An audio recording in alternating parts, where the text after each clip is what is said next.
meditar com vocês uma palavra aqui. Está lá em Hebreus capítulo 2, versículo 14 e 15.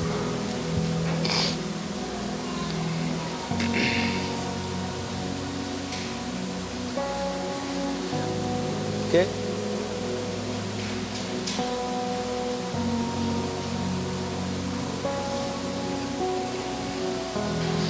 Hebreus 2, 14 e 15.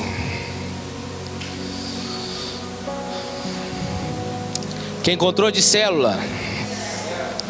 Portanto, visto que os filhos participam da carne e do sangue, e também ele participou das mesmas coisas, para que pela morte aniquilasse o que tinha o império da morte, isto é, o diabo, e livrasse a todos os que com medo da morte estavam por toda a vida sujeitos à escravidão. Irmãos, quero que você, eu sei que você vai, que esse tema que eu vou pregar aqui é um propósito que eu sempre fiz com o Senhor, de todo ano pregar sobre esse tema, tanto esse quanto o outro da semana que vem. Mas hoje o que eu quero pregar é, já pôs aí, Will? O que te contaram sobre a morte? Pastor, mas eu venho na igreja não é para ouvir sobre morte, não é? Eu venho na igreja para ouvir sobre vida, sobre vitória, né? Aqui é muito difícil ouvir, né? Aqui. Mas sobre a morte, quem é a morte? Você já pensou na sua morte? Não, eu gosto de viver, ué. Mas você tem que pensar. Nós vamos aprender aqui hoje sobre ela e o que a Bíblia nos fala sobre ela. Amém? E vamos ver se o que você ficou sabendo sobre ela é de fato o que a Bíblia diz.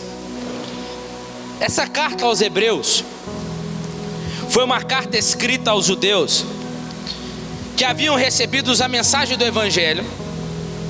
Eles passaram a crer em Jesus como Messias e já tinham sido batizados e incorporados no corpo que é a igreja.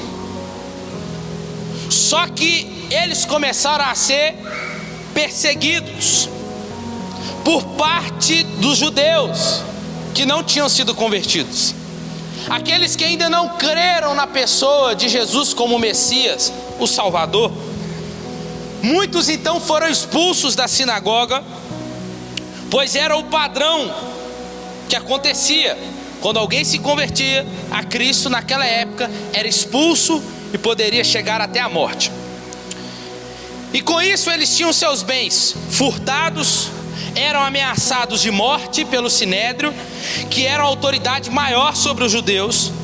Só que esse grupo que fora convertido estava sendo tentado a retornar à antiga fé por medo e impedir uma perseguição maior contra eles, o que poderia chegar até a morte.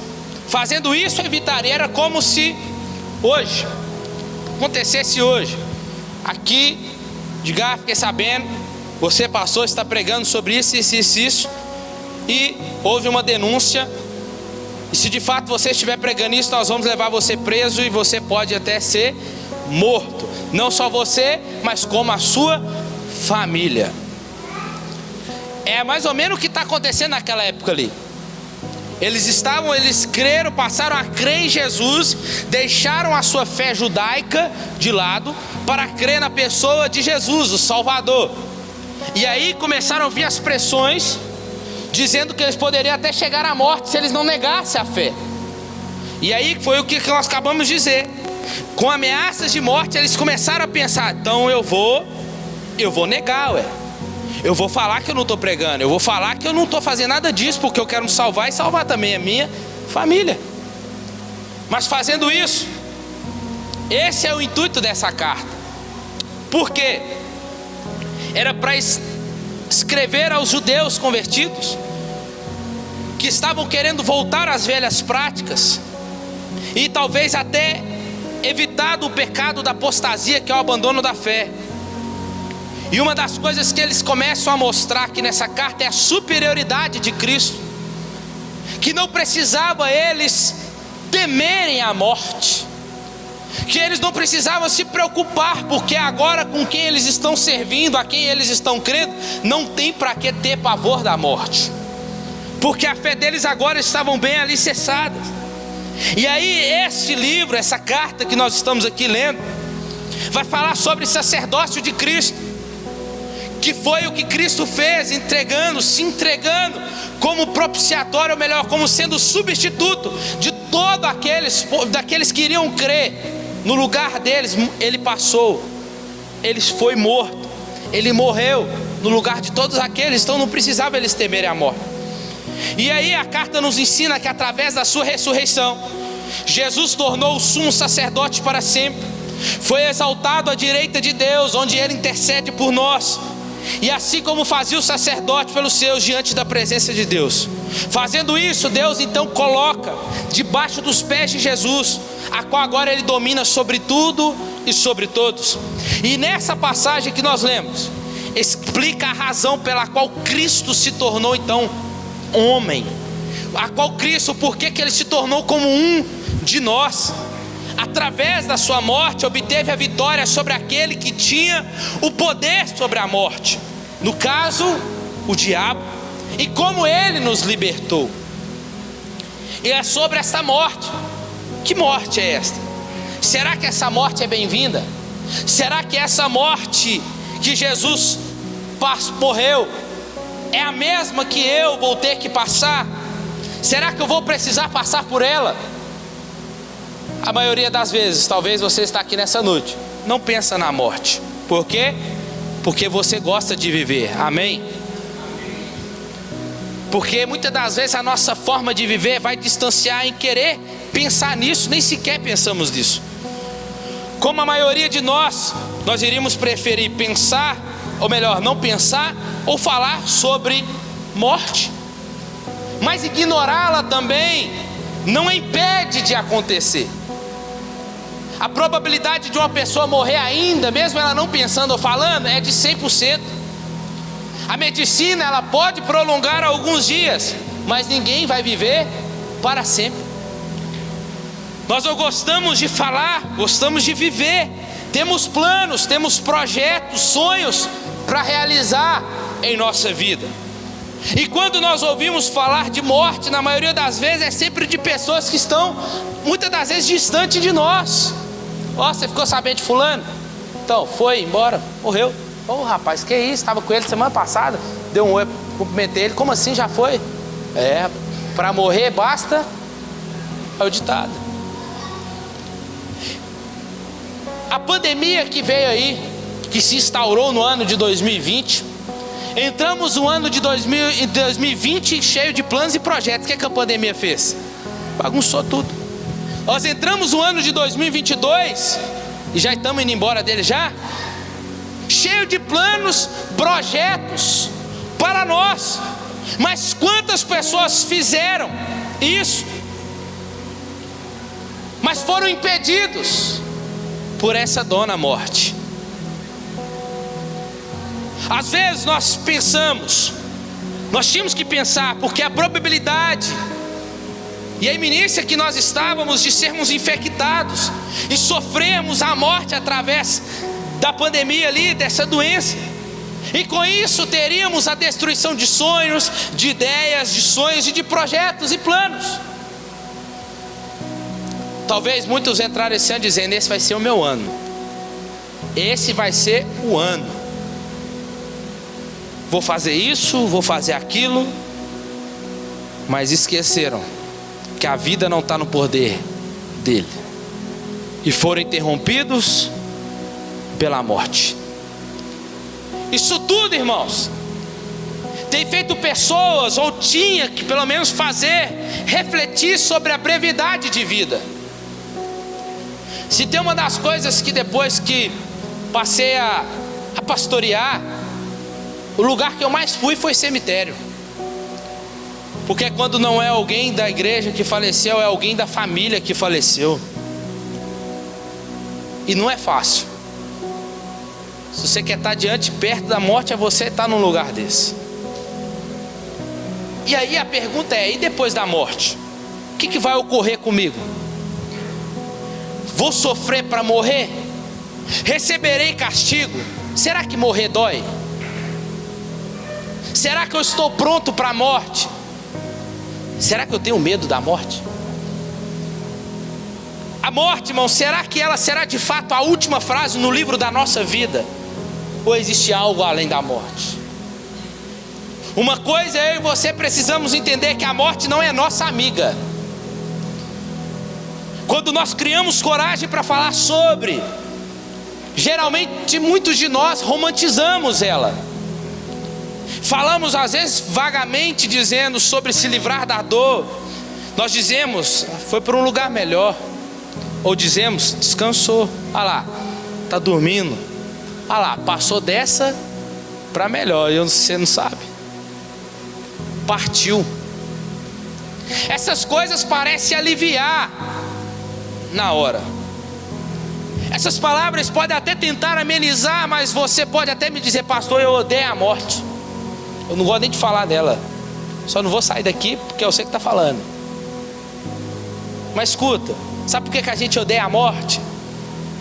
É porque ela não avisa. Sabe por que a gente odeia a morte? É porque ela aqui, ó, tô chegando, hein? Não. Ela não avisa, irmãos. Ela chega chegando e pronto, acabou. Ela é uma intrusa malevolente que zomba tanto da vida. Eclesiastes 2,15 diz assim: pensei, o pregador dizendo, um dia o tolo vai morrer, e o justo também. Então para que serve a minha tão grande sabedoria? Foi assim que percebi que a sabedoria também não valia muita coisa. O sábio e o tolo morrerão um dia e logo serão esquecidos. Por isso agora eu odeio a vida, porque esta luta no mundo não tem lógica. É uma grande ilusão, é correr atrás do vento. É a pessoa que corre, quer, e ela chega. E o que aconteceu? Ficou tudo aí. Está tudo aí. E muitos de nós não nos preocupamos com a nossa alma, não nos preocupamos com a nossa vida.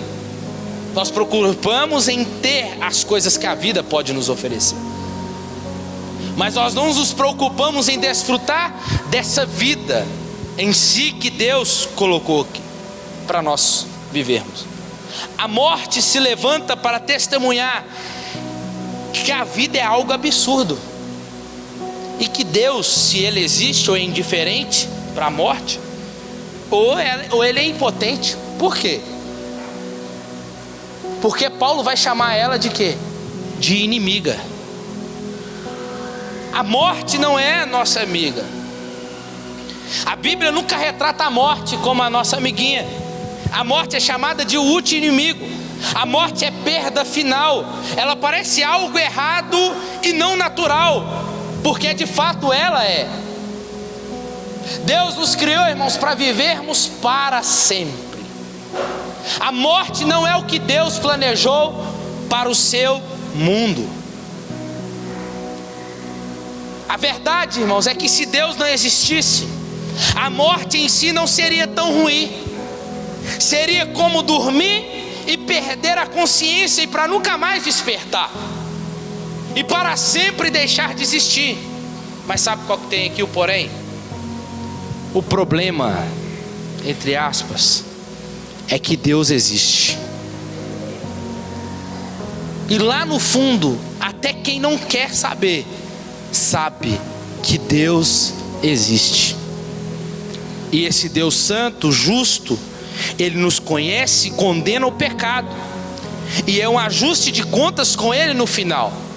E isso no fundo é que as pessoas receiam da morte. Talvez nem tanto a morte em si, mas a probabilidade de além da morte, de repente abrir os olhos no castigo eterno e sofrimento sem fim que eu aguardo. Aí semana que vem você volta. A consciência de um Deus nos fará sofrer eternamente depois da morte. É nisso que as pessoas pensam na final. As pessoas não pensam no medo da morte em si, as pessoas pensam depois, no que vai acontecer. E fica lá, não, vou resolver primeiro a minha vida aqui, depois eu vou. Aí nessa que você vai para tentar resolver a sua vida, não dá tempo. Vou abandonar meu vício aqui primeiro, depois eu vou. Nessa que você tenta abandonar, você vai. É melhor vir do jeito que está e Jesus te transforma aqui, do que você ficar protelando.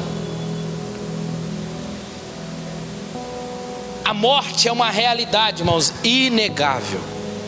É uma realidade que não podemos fugir. Eu e você não enfrentamos a morte apenas no fim da vida, mas durante a nossa vida. Enfrentamos aquilo que Davi diz no Salmo 23, a sombra da morte. Uma sombra, o que ela traz? Ela traz a sensação de que as trevas se aproximam. O andar pelo vale da sombra da morte pode ser de várias formas. A morte é a perda final, mas muitas perdas menores também trazem a sombra da morte para a nossa vida. Talvez um dia nós vamos ter que encarar as sombras, ou já estamos encarando, a perca da saúde, a doença crônica que chegou, ou uma catástrofe repentina, as perdas que vêm, o sofrimento físico que prefigura a morte, perda de entes queridos, aqueles que amamos, nos sentimos ali à sombra dela, de uma forma tão vívida. A perca da juventude, e lá vai eu chegando nos meus 30. Mas quantos aqui já estão? Subir na serra, né? Para depois descer de novo. A perca da juventude, os anos acumulando, cabelo ficando branco. Meu sonho. Surgem as rugas, aí também não, né? Mas as rugas. O corpo começa a ficar mais frágil, a memória começa a falhar, aí começa a haver a perda da independência. Ao envelhecer, você percebe a fraqueza de várias formas chegando. Isso são sombras. E por causa disso, o maior sonho da humanidade é o quê? Enganar a morte. É driblar a morte buscando a imortalidade que ocupa as imaginações nossas, como em filmes e desenhos. Tentamos, talvez muitos hoje vai tentando enganar a morte, né? Põe um botox ali, né? Puxa daqui, puxa de lá. Olha, vai acertando aqui, vai acertando lá. Toma um remedinho aqui, vai, né? Mas sabe o que acontece? Isso também não impede dela chegar. Ela vai chegar. Talvez como filmes como Harry Potter. Você já assistiu o Voldemort? Deseja o poder da eternidade nas mãos. Como desenhos como Dragon Ball Z. Os inimigos sempre querem o quê? A vida eterna. Quando reúne as esferas do dragão, qual que é o primeiro pedido? Ter a vida eterna. Querem entender a vida por causa do pavor da morte. Não somente a morte, mas o medo. Ele é um sentimento que se torna um pavor inconsciente. E aí muitas das vezes ele aqui dentro começa a se tornar um senhor que nos deixa, homens e mulheres, esquecidos através de cada um a como deve viver. O medo é saber o que teremos depois da morte. A consciência os acusa. E esse medo vai escravizando as pessoas que querem então tentar prolongar as suas vidas e não querem passar pela morte. Se prendem aos seus familiares e acabam impedindo de viver o que Deus tem para cada um deles. Em alguns casos já existem pessoas, por causa desse medo, que já gerou um distúrbio chamado de necrofobia. que só tem pensamento de morte. E aí a Bíblia nos aponta, o Antigo e o Novo Testamento nos fala que a questão da morte se apresenta na história da criação no primeiro homem. Lembra que eu disse? Deus nos criou para vivermos para sempre. Mas Deus deixou uma coisa para Adão e Eva lá: daquele fruto vocês não vão comer, porque no dia que comeres, certamente morrerás. Se comeres, certamente morrerás. E a certeza da morte como castigo da desobediência foi então ressaltada e garantida por Deus. O que é que acontece? Eles comem. Primeira coisa que acontece, a morte espiritual acontece, daqui a pouco eu vou falar melhor para vocês. A morte espiritual acontece segundo o processo de deteriorização começa a acontecer, que vai desenvolver agora na morte física. Eles vão morrer. E o resultado nós vamos ver lá em Gênesis 5, que diz assim, ó: e Adão viveu 130 anos e gerou um filho à sua semelhança, conforme a sua imagem, e pôs o nome de Sete. Foram os dias de Adão, depois que gerou a Sete, 800 anos. Foram todos os dias de Adão 930 anos e morreu. Aí foram todos os dias de Sete, filho de Adão, 912 anos e morreu. Foram todos os dias de Enos, 905 anos e morreu. A promessa era para viver para sempre, mas com a queda a morte aparece. Com o pecado a morte é o resultado dela. A morte tem que pegar, porque a lei dizia: a alma que pecar, essa tem que morrer. O salário do pecado é a morte, a morrer. Então nós vamos ver o fim dizendo, então, morreu. A morte tornou então-se o destino inevitável de todos.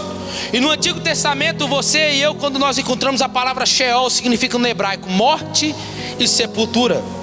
Jó afirmou sua fé em Deus, dizendo assim, ó: eu sei que mais tarde, vestido com um novo corpo, estarei na presença de Deus. O que Jó está dizendo? Ele tinha expectativa da morte e cria que seria ressuscitado num dia futuro. Por outro lado, Jó não acreditava que os mortos voltariam à terra após a morte. Isso é balela, se você já ouviu isso. Olha o que diz: como a neblina que desaparece com o calor, os que vão para o reino dos mortos não voltam mais a este mundo. Para o ser humano, irmãos, a morte é um fato inevitável. A morte não faz acepção de pessoas. Todos morrem, e foi o que a gente viu nessa pandemia, principalmente, né? Rico, pobre, pastor morrendo, vai morrer. Ela não faz acepção de pessoas, todos morrem e deixarão riquezas ou bens para outras pessoas. Então, irmão, sabe o que a gente tem que parar de imediato? Nós temos que parar de sermos egoístas muitas das vezes, e de parar de pensar só em nós, de querer sempre ter mais, de ter mais, de ter mais, de ter mais, até um dia que você bate com ela e você não volta mais. E o que adiantou a sua correria? O que adiantou muitas das vezes você, a cobiça de sempre querer mais? Nunca está satisfeito com nada. Comprou aqui agora, quero mais. Comprou aqui, quero mais, quero mais, quero mais, e vai. Mas não aprendeu a desfrutar da vida, não aprendeu a viver de forma correta.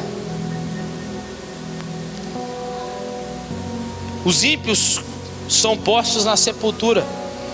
Por outro lado, o destino dos justos, dos que confiam em Deus, será diferente, como diz Salmos 49. No juízo final haverá então uma separação entre os salvos e os perdidos. Aí semana que vem você volta. Os mortos ressuscitarão para a vida eterna, e os outros ímpios para a vergonha e terror eterno, para aqueles que não creram em Deus. A realidade da vida além da morte, irmãos, é o tema central. Na vida futura, a situação dos oprimidos e dos opressores serão invertida. Os pobres que confiam em Deus serão consolados, enquanto os que confiam nas suas riquezas serão condenados. Natureza do castigo dos ímpios é o sofrimento, será um sofrimento consciente. Na semana que vem você volta. Os ímpios e os salvos irão para lugares diferentes e não podem mudar do lugar após a morte. Deus, dá uma moral aí, eu fiz coisa boa, troca de lugar aí, põe pelo menos perto da janela. Não tem disso. Nem te ouvir vai te ouvir. Os mortos não voltam à terra depois que morrer e nem podem se comunicar. Se você anda ouvindo quem morreu, não liga para mim não, repreenda você mesmo lá, tá bom?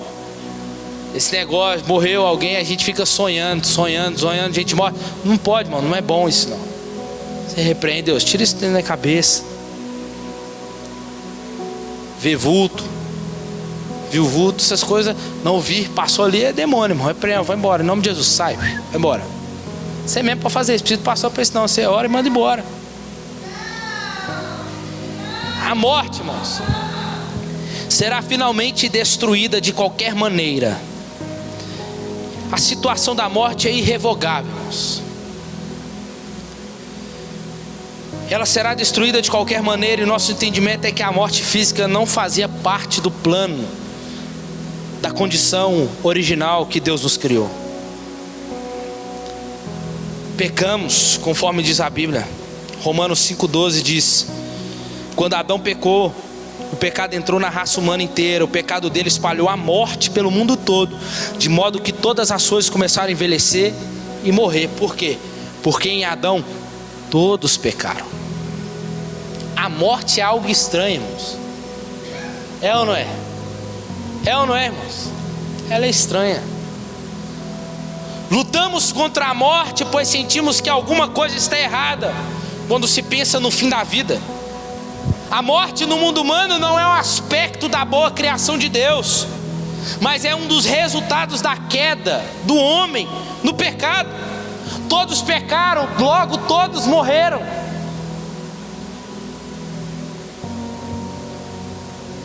E aí você vai entender daqui a pouco. E a morte espiritual, o que é a morte espiritual? Certamente morrerás. É a separação de Deus. É como a pessoa que ainda não crê em Jesus, não teve o primeiro contato com Jesus, ela está morta espiritualmente. A morte física, a separação do corpo ou do espírito.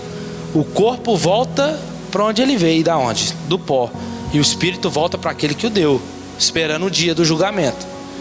Mas a morte eterna é a pior. Por quê?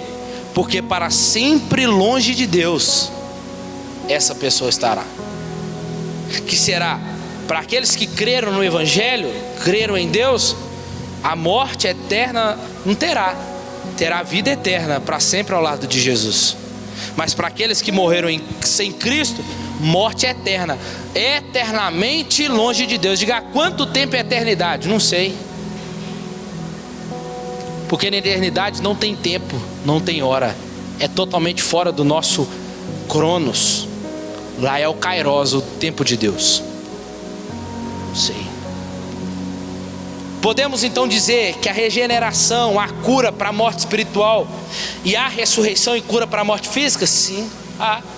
Mas para a morte eterna não há solução.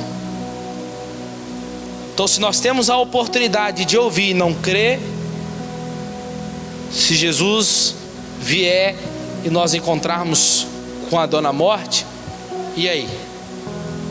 Como estará? E a pergunta é: como está a sua vida, irmão? Se você morrer hoje, como é que está ela aí? Quem te garante que você vai acordar amanhã?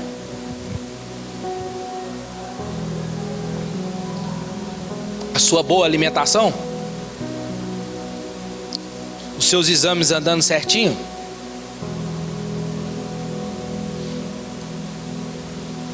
Porque a gente mais é o que? Morreu. Mas peraí, mas estava bom, estava saudável. Morreu. Só fechou os olhos. Acabou. Isso é sério que eu estou falando nessa noite aqui, para você refletir. Quem te garante, mano,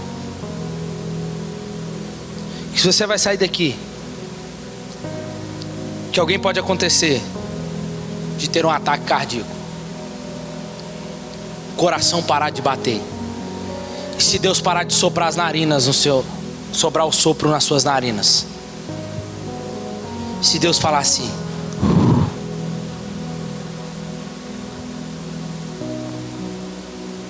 e aí como está a nossa vida?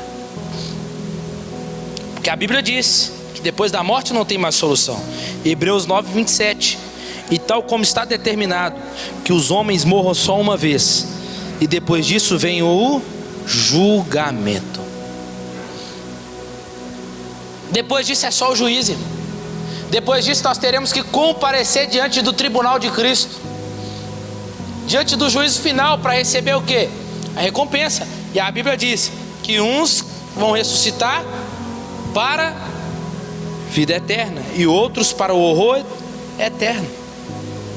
E aí, como que está a nossa vida?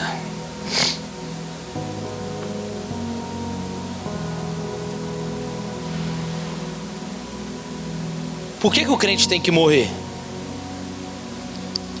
Se uma doença vier com risco de morte, uma grande mudança de vida ou apenas uma velhice forçando a encarar sua própria mortalidade, você sabe ou tem certeza do que vai acontecer quando você vai morrer? Como é que eu e você lidamos com a dúvida sobre a morte? Será que temos medo, terror ou negamos ela? Mantendo-se ocupado em todo o tempo, enchendo a nossa cabeça para não pensar sobre isso. Até um dia que o médico pode chegar e falar assim: segura aí, rapaz, dá uma paradinha aí, senão você está novo ainda.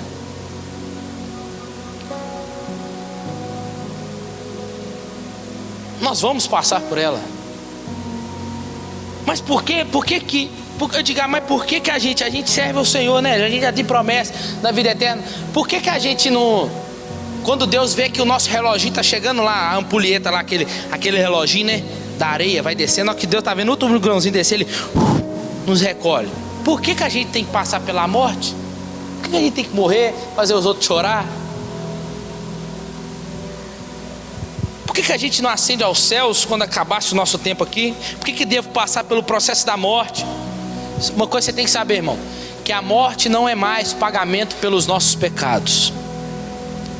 Cristo sim já morreu para pagar por nossos pecados, amém? Uma vez que Cristo foi o nosso mediador, a morte não é mais uma punição pelo pecado. Isso era antes, você vai entender daqui a pouco.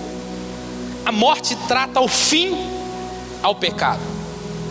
Como que é a morte para o cristão? A morte para o cristão não é o fim. A morte para quem serve a Deus é o início de uma gloriosa vida.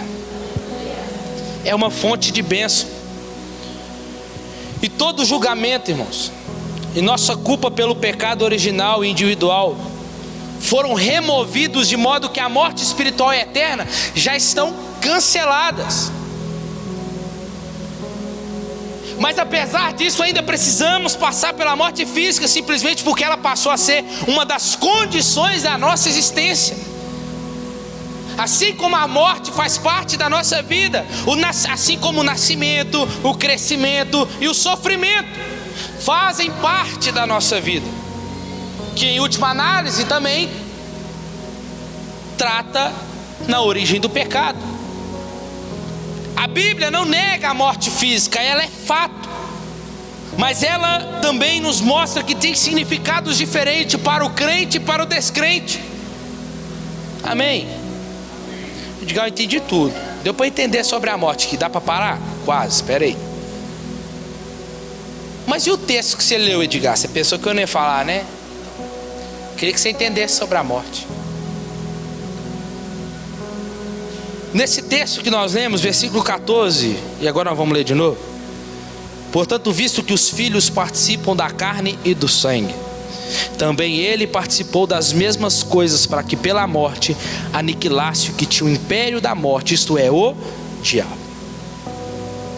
Nesse texto, Cristo deveria se tornar como um de nós, em todos os aspectos, nas provações, tentações, no sofrimento e na morte. E fato, ele se tornou. Passou por tudo isso aqui. Temos uma distinção somente na natureza de Cristo, porque Cristo não pecou, diferente do nosso estado já caído. Esse texto, irmãos, expressa uma razão pela qual o nosso Senhor assumiu um corpo carnal para aniquilar a autoridade, o domínio daquele que tinha o Kratos, o quê? O poder, a força, o domínio sobre a morte. Assim como o homem é mantido prisioneiro pela sentença do juiz, Satanás mantínhamos preso à servidão por força da lei, do pecado e da morte. Repito, a lei dizia: a alma que pecar, essa tem que morrer, pois o salário do pecado é a morte. Então Satanás usava essa lei, ele usava, pecou, vai morrer, o poder estava com ele. Ele pegava o aguilhão. Qual era o aguilhão da morte? O pecado, para subjugar. Vai morrer, porque pecou, estava debaixo dele. E aí, irmãos, legalmente então não existia libertação. E a única possibilidade de livrarmos do maligno e da morte seria nós despojarmos dessa velha natureza pecaminosa. E isso nos daria libertação. Mas como? Como nós faríamos isso? Não tem como. De forma nenhuma iríamos conseguir. Por isso que Deus faz uma coisa. Romanos 8:3. Olha o que Paulo diz: não estamos a salvo das garras do pecado só pelo fato de conhecermos os mandamentos de Deus, pois não podemos guardá-los e não os guardamos. Mas Deus pôs em ação um plano diferente a fim de nos salvar. O que Paulo está dizendo aqui? Nós tínhamos que guardar o mandamento e não pecar. Se pecar, se arrepender, mas se não fizermos isso, estamos presos agora. Não conseguimos guardar, mas Deus colocou o seu plano em ação. O plano que nasceu antes da fundação do mundo. Que plano é esse? De enviar o seu próprio Filho em corpo humano como o nosso, com exceção de que o nosso é pecador, e destruiu o controle do pecado sobre nós, dando a si mesmo como sacrifício por nossos pecados. Alguém tinha que morrer, sim ou não? Senão a lei não seria legítima. É ou não é? A alma que pecasse não teria que morrer? Tinha que morrer. A lei tinha que ser cumprida, irmãos. É inevitável, tinha que ser cumprida. O que é que Jesus faz? Eles não vão morrer, eu vou morrer no lugar deles. E aí a lei é cumprida. É por isso que a Bíblia diz que a lei se cumpriu em Jesus Cristo. Irmãos, estávamos um dia presos, mas por causa dele, hoje nós somos livres do império das trevas, do domínio do pecado. E hoje a morte na nossa vida, ela não tem que ser um medo e nem um pavor, mas ela é uma bela esperança que nos levará de encontro ao nosso Senhor e Salvador Jesus Cristo. Tem que ser pavor para quem não creu na obra de Cristo. Aí sim é um pavor, porque ainda está preso. Cristo, suportando a morte como pena pelo pecado, nos assegurou a promessa da libertação da morte como castigo, da própria natureza. Não tem, o pecado não tem domínio mais sobre nós, dos termos pelo qual Satanás nos mantinha em servidão. Jesus fez isso destruindo ou aniquilando o poder do inimigo sobre a morte. O que é aniquilar? Ele destruiu, ele anulou, ele desfez, ele aboliu. O diabo, irmãos, foi vencido por aquilo que ele usava para manter cativeiro. Satanás foi derrotado por aquilo que ele conquistou, a morte. Mas a morte da morte de Jesus, pela morte de Cristo, nós fomos libertos. E aí o versículo 15: e livrar-se todos os que com medo da morte estavam por toda a vida sujeitos à escravidão. Cristo não veio operar, mas expiar. O que é isso? Nos substituir, ir no nosso lugar pelos nossos pecados, para nos livrar dos nossos inimigos, o pecado, a morte, o diabo, e assim levarmos ao plano da graciosa liberdade. aqui nesse versículo, esse versículo é o triunfo de Cristo aqui sobre o pecado, que vai levar às últimas consequências. Porque tendo ele vencido o derradeiro, o último inimigo, que é a morte, foi derrotado.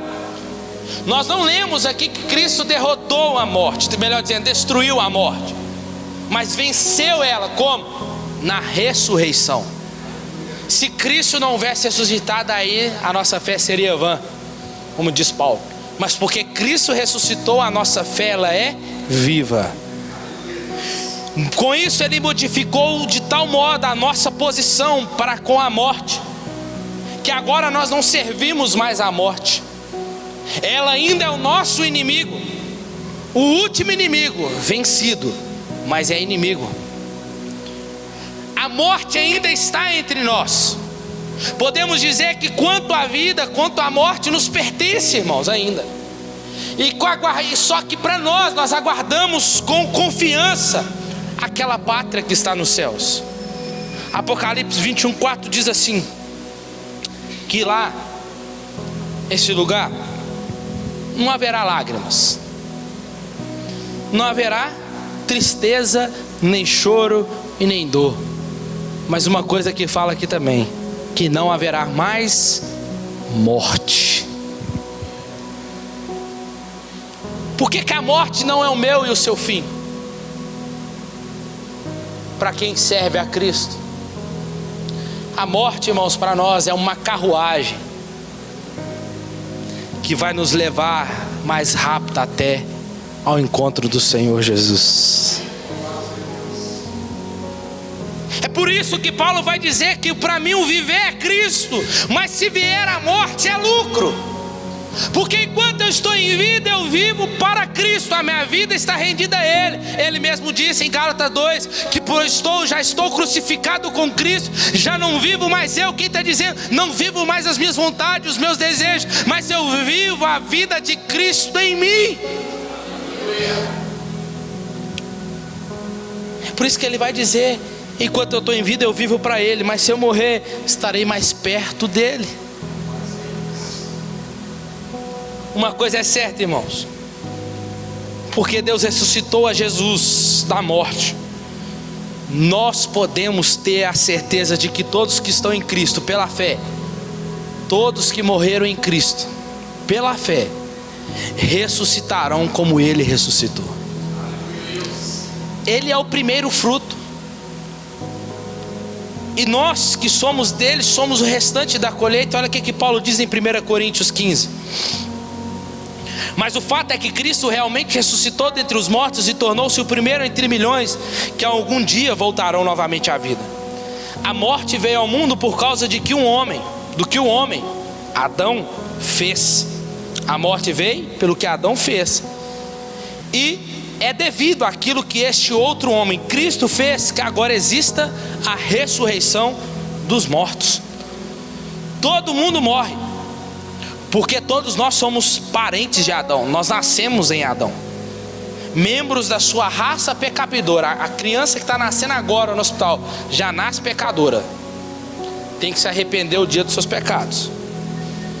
E aonde quer que haja pecado, o resultado é a morte. Aonde você vê, irmão, bagunça, onde você vê aquelas imoralidades, aquele tem tudo, aguarda.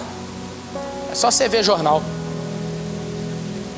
Contudo, todos quantos são parentes de Cristo, tem alguém aqui?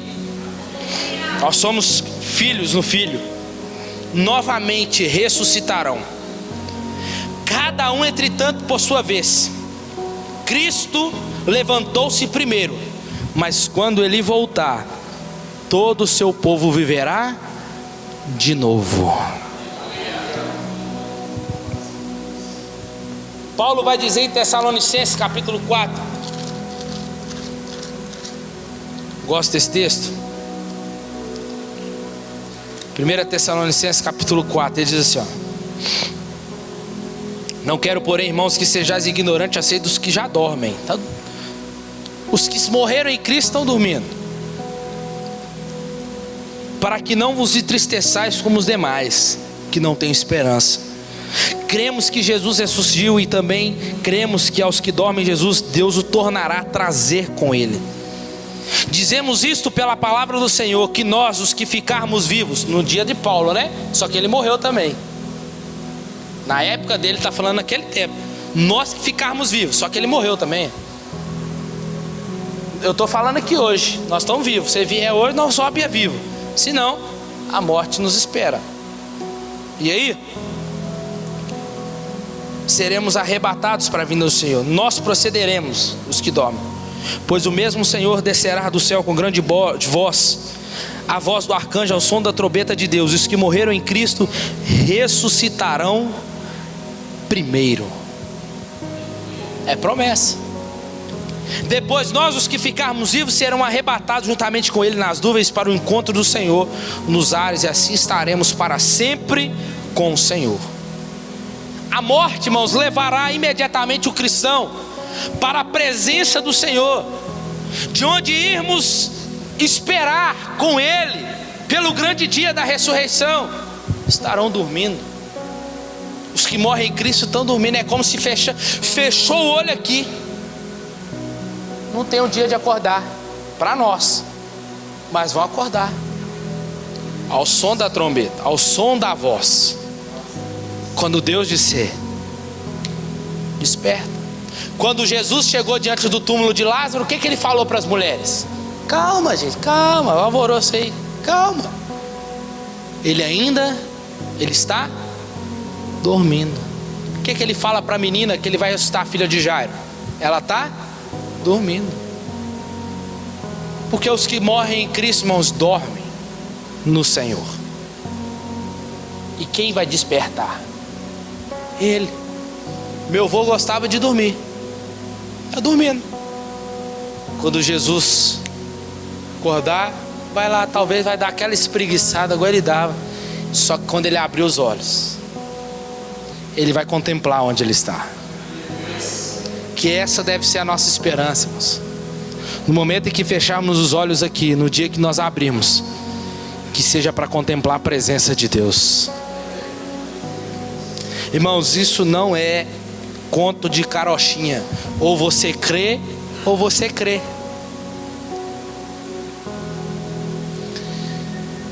Aí você volta semana que vem. Essa bendita e abençoada esperança, que permite a todos os crentes olhar a morte como inimiga, como uma inimiga que não pode mais nos aterrorizar, nem zombar de nós. Nesse dia, ao som da trombeta, os mortos ressuscitarão de forma incorruptível, como nós lemos. Porque a morte será de fato aniquilada, porque ela não terá mais poder sobre nós. Para concluir, a morte será destruída. E aqui que representa o clímax da história. 1 Coríntios 15, capítulo 15, versículo 50. Olha o que diz. Você já sabe esse texto. E agora digo isto, irmãos, que a carne e o sangue não podem herdar o reino dos deuses, nem a corrupção herdar com a incorrupção. Eis que vos digo algo estranho ou um mistério.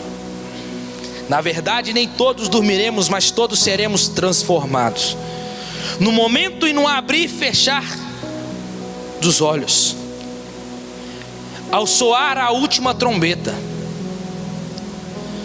Pois a trombeta soará, e os mortos ressurgirão incorruptíveis, não mais nesse corpo terreno. É o mesmo corpo? É, mas agora incorruptível. Aonde a traça, aonde o ferrugem, aonde o pecado não pode mais herdar.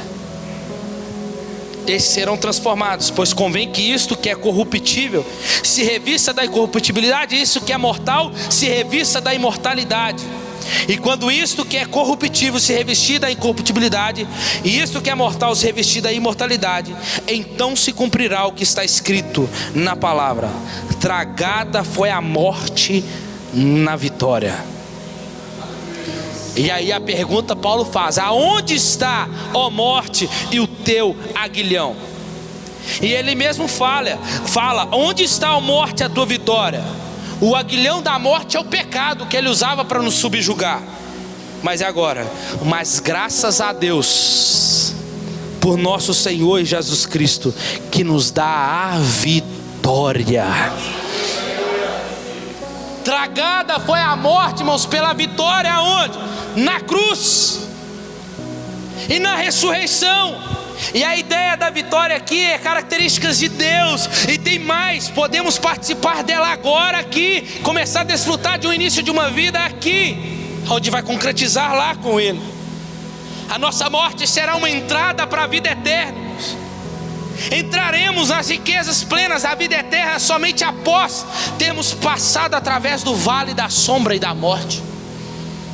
O mais temível inimigo da humanidade se tornou para os cristãos agora servo que abre as portas para a felicidade celestial.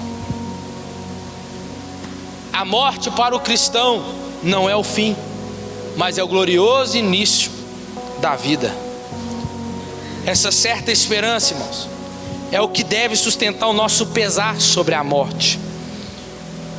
Talvez sobre um avô, o seu avô, talvez você perdeu ele como meu avô em 2019.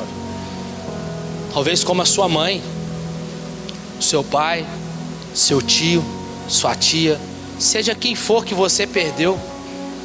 Se está em Cristo, está aqui a sua esperança. E é essa esperança que você tem que se alegrar. Ele foi, mas logo logo encontrarei com Ele. Como diz John Owen, o cristão morrendo, ele deixa a terra dos mortos para entrar na terra dos vivos. Porque Paulo fala que um dia nós estávamos mortos, nossos pecados e delitos, em Efésios 2. Mas um dia Jesus nos encontrou e nos trouxe vida. Mas tem muitos mortos andando por aí ainda. Estamos vivendo aqui, mas o nosso lugar não é aqui. É com Cristo. É na terra dos vivos. A morte é com certeza a nossa inimiga e última, mas a sua derrota ocorreu na morte de Jesus. Assim a destruição é garantida. Será a morte da morte na morte de Jesus. Parece um paradoxo, né? Mas não é. É a morte da morte na morte de Jesus. A destruição então é garantida. Todos que têm essa esperança podem encontrar conforto em meio à dor. Algumas aplicações. A morte é real. Quem já se deparou com ela aqui? Crianças morrem. Adolescentes morrem. Jovens morrem. Tire um momento para examinar sobre isso na sua vida, pois qualquer dia nós vamos encontrar com ela. Você pode até ser bom de salada, ser fitness, fazer esporte, dá uma prolongada boa, vive melhor, mas não impede da morte chegar. Ela vai chegar.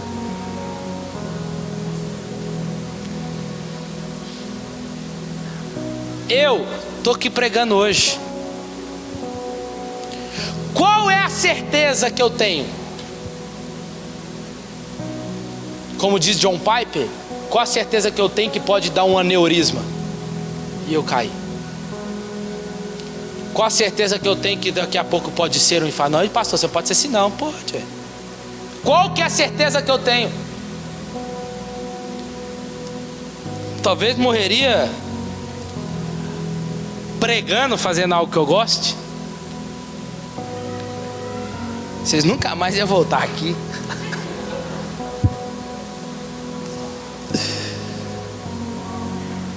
Irmão, nós temos que viver. Pastor Márcio fala assim, que ele tem sonho para viver até 100 anos. Ué, semana passada a vizinha da minha avó lá completou 100 anos.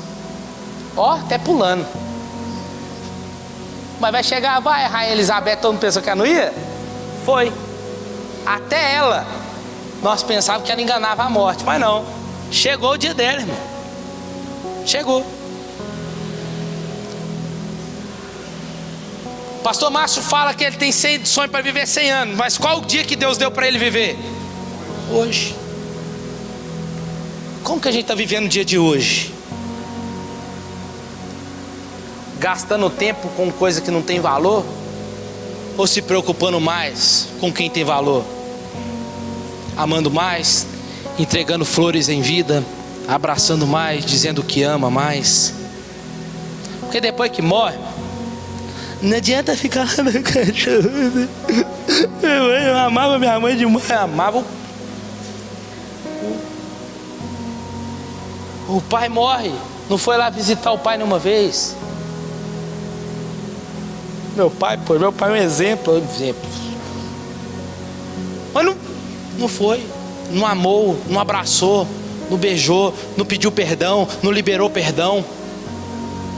Depois está lá. Irmãos, por isso que velório tem um texto que diz, que eu sempre digo, às vezes ele é até forte para falar, mas é Eclesiastes 7:2. É melhor ir em uma casa onde há luto do que aonde há banquete. Porque aonde há luto, irmãos, vai estar lá quem tem que estar lá mesmo. Agora onde tem banquete, muitos vão estar lá por aquilo que você pode oferecer. Mas na hora da verdade, ó, cadê? Cadê todo mundo? Cadê? Ou se vai estar ali, vai estar um hipócrita ali, te abraçando, te beijando. Mas a gente tem que pensar no dia de hoje. Como que está a nossa vida hoje? Como que estamos vivendo hoje? Dá para melhorar? Dá, enquanto você está aqui, ué. Dá para mudar algumas coisas? Dá, enquanto você está aqui. Não fala assim, amanhã. O que é o amanhã para você?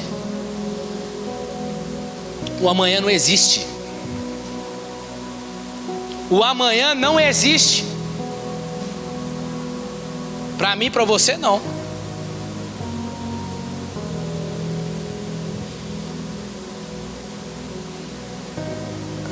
Irmãos, nós podemos morrer a qualquer instante. Como está a nossa vida? O que a gente anda fazendo? Como diz John Wesley, nós queremos morrer bem. Talvez você que está aqui nessa noite, que talvez está incerto da sua vida, que está incerto para onde você vai no momento que você fechar os olhos. Diga, tem como? Tem. Se arrependa dos seus pecados e venha a Cristo. Cristo de fato, irmãos. Se estamos firmes com Ele, temos um lugar preparado para nós. Liberto do poder da morte. Mas se você está incerto ainda da sua vida, no momento em que você fechar os olhos, não fique com dúvida. O amanhã você não tem, nem o daqui a pouco você também tem nas suas mãos. Se decida hoje. Porque qualquer coisa que vier a acontecer, a sua vida está garantida nas palmas daquele que é o Criador e dono da vida. E quando os cristãos morrer, primeiro, serão levados à presença de Cristo no céu e encontrará com Ele. Segundo, o céu, irmãos, de fato não é o nosso lugar. Nós vamos passar lá. Mas a Bíblia diz em Apocalipse 21 que a nova Jerusalém que desce do céu, atraviada. Mas o céu é um lugar de glória resplandecente, e estar com Cristo na glória será muito superior à nossa vida presente e terrena. Terceiro, nós continuaremos esperando, assim como nós devemos esperar nessa vida aqui, a ressurreição. E quarto, seremos feitos perfeitos e limpos de todo o pecado. E aí, o que te contaram sobre a morte? Fica de pé no seu lugar.